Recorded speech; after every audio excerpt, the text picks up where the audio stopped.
વડોદરાના સાવલીમાં પાણીના પ્રશ્ને લોકોએ હોબાળો કર્યો। વોર્ડ નંબર 2 માં છેલ્લા 3 દિવસથી પાણી ન આવતા લોકો પરેશાન થયા। બોર ખોદકામ દરમિયાન પાણીની લાઇન તૂટી ગઈ હોવાથી પાણી મળતું બંધ થયું છે। વારંવાર રજૂઆત પછી પણ પ્રશ્નનો ઉકેલ ન આવતા લોકોમાં રોષ છે। સ્થાનિકોએ ભેગા થઈને કોર્પોરેટરને રજૂઆત કરી। કોર્પોરેટરે પાણી પુરવઠો તાત્કાલિક પૂર્વવત કરવા માટે આદેશ આપ્યા। નગરપાલિકાની કામગીરીને પગલે સ્થાનિકોમાં આક્રોશ ફેલાયો છે।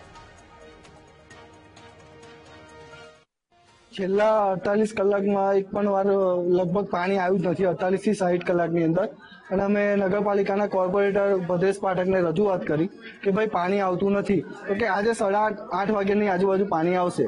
પાણી આવ્યું, 5 મિનિટમાં બંધ થઈ ગયું। અમે ભદ્રેશભાઈને ફોન કર્યો કે ભાઈ દોશીવગા વિસ્તારમાં પાણીની લાઈન એક બોર ખોદતા હતા એમાં ફાટી છે, તો કે રિપેરિંગનું કામ ચાલે છે। અમે અત્યારે દોશીવગામાં આવ્યા તો કોઈ વ્યક્તિ મળી જ આવ્યું નથી। એટલે અને અત્યારે અમે આવીએ છીએ તો કે માતા વગરમાં પાણી છોડે છે, આમ છે તેમ છે, બાણા કાઢે છે, કોઈ હરખો જવાબ આવતું નથી।